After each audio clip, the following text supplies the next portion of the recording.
Lakshmi Srinivasa jewelleries proprietors Duggi Srinivasarao, Duggi Abhinay, IT hub ఎదురుగా Yellandu cross road, Khammam.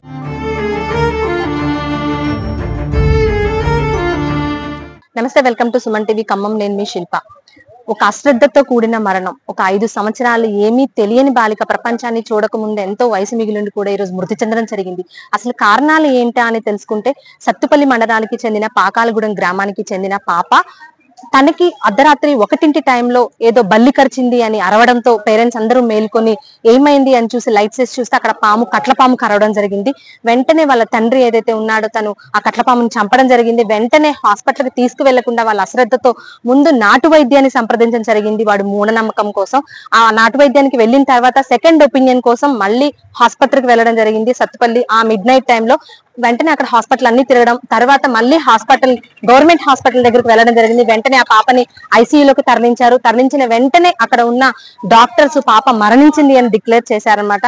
వెంటనే అక్కడ ఈ వార్త తెలుసుకున్న పేరెంట్స్, అంతేకాకుండా వాళ్ళ స్వగృహానికి చెందిన వారంతా ఎంతో విషాద ఛాయలైతే అలుముకున్నాయని చెప్పొచ్చు. అర్ధరాత్రి సమయంలో ఎవరిని అంటే ఏం చేయాలో తోసిన టైం అంతే. ఆ పాప మరణించిన వెంటనే వాళ్ళ తల్లి మౌనిక కూడా నాకు కూడా ఏదో అంటే డిఫరెంట్ గా అనిపిస్తుంది, నాకు కూడా ఏదో జరిగినట్టుగా అనిపిస్తుంది అని చెప్పడం, అక్కడ ఉన్న బంధుమిత్రులందరూ ఆమెను కూడా చెక్ చేయడం చూస్తే తనకు కూడా పాము కాటు గుర్తులు కనిపించడం చేతి మీద గుర్తించారు. వెంటనే హుటాహుటిన అక్కడ సత్తుపల్లిలో ఉన్న డాక్టర్స్ వెంటనే హాస్పిటల్ ఖమ్మం వెళ్ళమని చెప్పడం జరిగింది.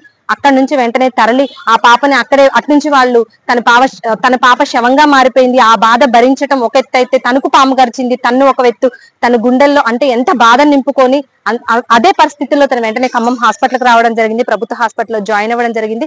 ఇప్పుడే ఈ రోజు వాళ్ళు హాస్పిటల్లో డాక్టర్స్ మొత్తం టెస్ట్ చేసి తనకి ఏదైతే వ్యాక్సిన్ అయితే ఇచ్చి తనని టెస్ట్ చేశారు. తన పరిస్థితి అయితే మంచిగానే ఉందని చెప్పడం జరిగింది. కానీ తన పాపని కోల్పోవడం ఆ టైంలో అనేది తను చెప్పుకోలేని బాధ అనేది చెప్పొచ్చు అనమాట. సో మనం ఇక్కడ గమనించాల్సిన విషయం ఏంటి అంటే, ఇది వర్షాకాలం, ప్రతి ఒక్కరు అప్రమత్తంగా ఉండాలి. ఎందుకంటే ఎస్పెషల్లీ ఊర్లలో ఎక్కువ చెట్లు ఉంటూ ఉంటాయి, అడవి ప్రాంతాలు ఎక్కువ ఉంటాయి. ఎటు నుంచి పాములు వస్తాయో విష పురుగులు వస్తాయో తెలీదు. సో పిల్లల్ని కూడా జాగ్రత్తగా ఉంచుకోవాలి. ఆ రోజు వినాయక చవితి కావటం వాళ్ళంతా కింద పడుకోవడం కూడా జరిగిందని వాళ్ళు చెప్తున్నారు. సో ఆ సందర్భంలో ఈ పాము కాటు గురైంది ఆ పాప. సో ఈ వర్షాకాలంలో అందరూ అప్రమత్తంగా ఉండాలి. అంటే ఎక్కువ విష పురుగులు తిరుగుతూ ఉంటాయి కాబట్టి జాగ్రత్తగా ఉండాలి. ఇంకొక గమనించాల్సిన విషయం ఏంటంటే, మనకి ఏదైనా అక్కడ పాము కరిచిన ఆనవాళ్ళు వాళ్ళు చూసినప్పటికీ ఇంకా మూఢనమ్మకాలకు పోయి పసర తీయించుకోవడం, వైద్యం లాంటి నమ్మకాలను మాత్రం ఇంకా వీడాలి. ఈ రోజు ఇంకా మన జనరేషన్ ముందుకు వచ్చేసాం. ఏదైనా జరిగిందని వెంటనే తెలుసుకోగానే మనం వెంటనే ప్రభుత్వ హాస్పిటల్కి, అందుబాటులో ఉన్న హాస్పిటల్కి వెంటనే హుటాహుటిన వెళ్ళినట్లయితే ఆ పాప ఈ రోజు చనిపోకుండా ఉండేది, ఈ రోజు మనతో పాటు ఉండేది అనేది మనం చెప్పవచ్చు. సో దీన్ని బట్టి మనకు అర్థమవుతుంది, చాలా అప్రమత్తంగా ఉండండి. సో విష పురుగులకి దూరంగా ఉండండి, మూఢనమ్మకాలకి పోవద్దు.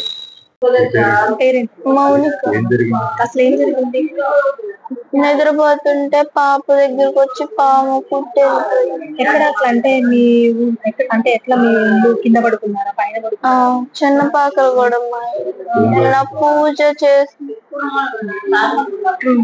చేసి కింద పడుకున్నామని పడుకున్నాం అందరూ. పాప మధ్యలో ఉంది. పాపను వచ్చి కుట్టి అంటే ఇల్లు మంచిగానే ఉండదా, లేదంటే కింద ఖర్చు మొత్తం గచ్చే, చుట్టూ పారి మొత్తం గచ్చే, ఇక మట్టి లేదు. కానీ ఎట్టొచ్చింది ఎలా వచ్చిందో తెలియదు. మిమ్మల్ని కూడా తెలియట్లేదు. ఏ టైం అప్పుడు జరిగింది? 1 గంట అర్ధరాత్రి. పాము గడిచిందని ఎలా కనుక్కున్నారు? పాప లెగిసి బల్లి గరిసిందని చెప్పింది. ఇద్దరు పిల్లలు, ఇద్దరు పాపలేనా? చిన్న పాప కరిచింది, పెద్ద పాప? చిన్న పాప కరిచింది. అంటే బల్లి కరిచిందని చెప్పింది పాప. నా పేరు రవీంద్ర కుమార్, మాది పాకాలగూడెం గ్రామం. మా వదిన గారి పాప నైట్ పడుకున్న కాడ కట్ల పురుగు పాము వచ్చి కరిసి చనిపోవడం జరిగింది. వాళ్ళ మదర్కి కూడా కొంచెం ఎఫెక్ట్ అయిందని చేసి ఖమ్మం గవర్నమెంట్ హాస్పిటల్కి తీసుకొచ్చాం. రిపోర్ట్స్ మొత్తం నార్మల్గా వచ్చాయి. పాపం చనిపోయింది. దురదృష్టవశాత్తు వాళ్ళకి 2 పాపలు. చిన్నమ్మాయికి ఇలా జరిగింది. చాలా బాధాకరంగా. డైలీ లేబర్ పని చేసుకుంటారు. మీరేమవుతారు? నేను వాళ్ళ పిన్నండి. రాత్రి 1:15 ఇట్లా జరిగిందండి. సత్తుపల్లి మొత్తం 4 హాస్పిటల్కి వెళ్ళినా గానీ డాక్టర్ గారు లేరు అని చెప్పారు. గవర్నమెంట్ హాస్పిటల్కి వెళ్ళడానికి పాప ప్రాణం పోయింది. పోతే ఈ అమ్మాయి ఏమో పాప ప్రాణం పోయాక నాకు ఈ ఏళ్ళు తిమ్మిరి పొందుతున్నామా అని చెప్పిందండి. ఆమె కూడా టెస్టులు చేయించాము, రక్తం ఏంటో పల్స్ ఉంది అని వైద్యం చేయాలని చేశారు. చేస్తే ఖమ్మం గవర్నమెంట్ హాస్పిటల్కి వెళ్ళమని వీళ్ళు పంపించారు మమ్మల్ని. పాపనేమో శవాన్ని ఇంటికి తీసుకెళ్లారండి. ఇక ఏం చేసేది మాకు తెలియదు. ఎంతమంది పిల్లలమ్మా ఆమెకి? ఆమెకి ఇద్దరండి.